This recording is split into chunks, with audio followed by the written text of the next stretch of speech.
ആശുപത്രികളിൽ ചികിത്സയ്ക്ക് ചെല്ലുന്ന പാവപ്പെട്ട മനുഷ്യരുടെ ഉത്തരവാദിത്വമാണ് അവരുടെ ആരോഗ്യം എന്നുള്ള നിലയിലേക്ക് കാര്യങ്ങൾ പോവുകയാണ്.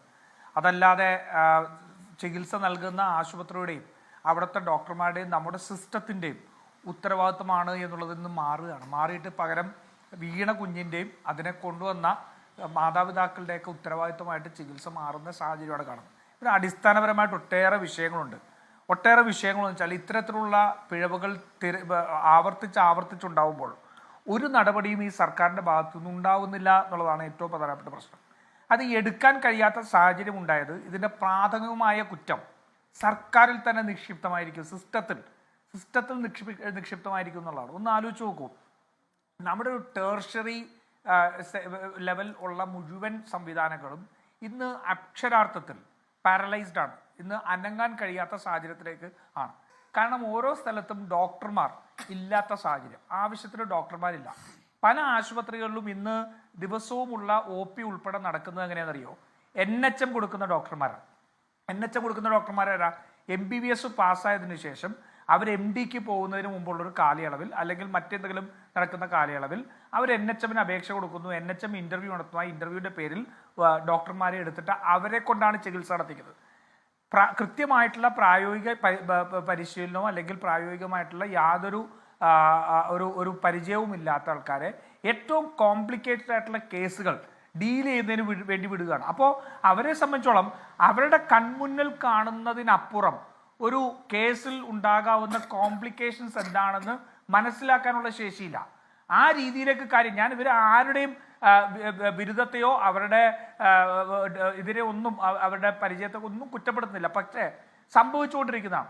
ഈ അടിസ്ഥാനപരമായ ചോദ്യം സർക്കാരിന് മുമ്പിൽ നിലനിൽക്കുമ്പോൾ ഏറ്റവും ഗുരുതരമായ പ്രശ്നം വരുമ്പോഴും ഇവർക്ക് അഡ്രസ്സ് ചെയ്യാൻ കഴിയാതെ പോവുകയാണ്.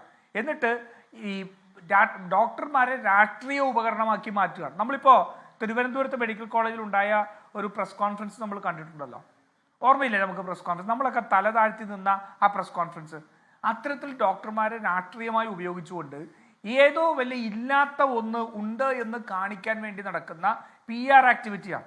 ഞാൻ പല ചർച്ചയിലും ഞാൻ പറഞ്ഞിട്ടുണ്ട്, കേരളം ആരോഗ്യത്തിൽ 1-ാം നമ്പറാണെന്ന് പറയുന്നത് ഒരു വിഴുപ്പ് ഭാണ്ഡമായി ചുമക്കുകയാണ് കേരളം എന്ന്, ഒരു വിഴുപ്പ് ഭാണ്ഡമായിട്ട്. കാരണം അറിയോ, മറ്റുള്ള സംസ്ഥാനങ്ങളെ അപേക്ഷിച്ച് ഏതോ ഒക്കെ കുറെ മാനദണ്ഡങ്ങളുടെ പേരിൽ ഒന്നാമതെന്ന് പ്രഘോഷിക്കുമ്പോൾ ഇത് നമുക്കൊരു ബാധ്യതയായി മാറുകയാണ്. കാരണം എന്തു വീഴ്ച വന്നാലും ഇന്ത്യയിൽ ഏറ്റവും ഒന്നാമത്തെ കേരളം അല്ലേ, നമ്പർ 1 അല്ലേ എന്ന് പറയുന്നതാണ്.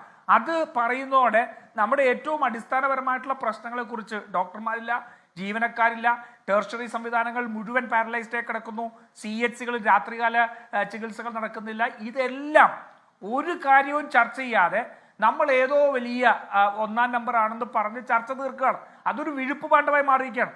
നമ്മുടെ മെഡിക്കൽ കോളേജുകളിലും നമ്മുടെ ജില്ലാ ആശുപത്രികളിലും നമ്മുടെ സാമൂഹിക ആരോഗ്യ കേന്ദ്രങ്ങൾ ഉൾപ്പെടെ ഇത്തരത്തിലുള്ള എത്ര പിഴവുകളായി. ഇവിടെ സൂചിപ്പിച്ചല്ലോ, മെറ്റൽ വയർ കുടുങ്ങിയിട്ടുള്ള ഒരു സ്ത്രീക്ക് അവിടെ മാസങ്ങളോളം, എത്ര മാസം അവർക്ക് സമരം ചെയ്യേണ്ടി വന്നു, എത്ര മാസം സമരം ചെയ്തിട്ട് അതിനുള്ള നഷ്ടപരിഹാരം കൊടുക്കാൻ പോലും തയ്യാറാവാതെ ആ പാവപ്പെട്ട മനുഷ്യരുടെ ആ ഏറ്റവും ബേസിക് ആയിട്ടുള്ള അവകാശങ്ങൾക്ക് പോലും അല്ലാതെ അവർ കോടതി പോവുകയാണ്. സർക്കാർ കോടതി പോവാണ്. ആരെ പരാജയപ്പെടുത്താനാണ് ഇവർ കോടതികളിലേക്ക് പോകുന്നത്? ഇതിപ്പോൾ ഈ കുട്ടി നമ്മളുടെയൊക്കെ ചങ്ക് പിടയ്ക്കുകയല്ലേ. നമുക്കുണ്ടല്ലേ ഈ പ്രായത്തിലുള്ള മക്കൾ, നമുക്കില്ലേ, അവർക്കൊരു അപകടം സംഭവിച്ച് അവർ ചെല്ലുമ്പോൾ ഇതാണ് അവസ്ഥയെങ്കിൽ കേരളത്തിലെ പൊതു ആരോഗ്യ സംവിധാനത്തോട് മനുഷ്യൻ എങ്ങനെ വിശ്വാസം തോന്നണം? പണമുള്ളവർക്ക് മറ്റ് പല സ്ഥലങ്ങളിൽ പോയിട്ട് ഇതെടുക്കാൻ പറ്റും. ഇപ്പം നേരത്തെ സൂചിപ്പിച്ച ഉൾപ്പെടെ അദ്ദേഹം പണക്കാരനാണെന്ന് ഞാൻ എന്തെങ്കിലും പ്രത്യേകിച്ച് അദ്ദേഹത്തിന് അവസരം ഉണ്ടായതുകൊണ്ട് അദ്ദേഹത്തിൻ്റെ മകനോ മകളോ രക്ഷപ്പെട്ടു. അതല്ലാതെ ഏറ്റവും സാധാരണക്കാരായിട്ടുള്ള മനുഷ്യർ ഇന്ന് ആശുപത്രികൾ ഈ പൊതുജനാരോഗ്യത്തെ സമീപിക്കുമ്പോൾ അവർക്കുണ്ടാകുന്ന അവസ്ഥ ഇതാണെങ്കിൽ ആ സംവിധാനത്തോടുള്ള തന്നെ വിശ്വാസം പോവുകയാണ്. ആ സംവിധാനത്തോടുള്ള വിശ്വാസം പോകുന്ന രീതിയിലാണ് ഇന്ന് കേരളത്തിലെ മുഴുവൻ ആരോഗ്യ സ്ഥാപനങ്ങളും പ്രവർത്തിച്ചുകൊണ്ടിരിക്കുന്നത്. ലോകത്തെവിടെയായാലും ഏത് സമയത്തും 24 വാർത്തകളും ഓഗ്മെന്റഡ് റിയാലിറ്റി പാക്കേജുകളും എക്സ്പ്ലെയിനറുകളും വിശദമായി കാണാൻ ഞങ്ങളുടെ YouTube ചാനൽ നിങ്ങൾക്ക് സബ്സ്ക്രൈബ് ചെയ്യാം.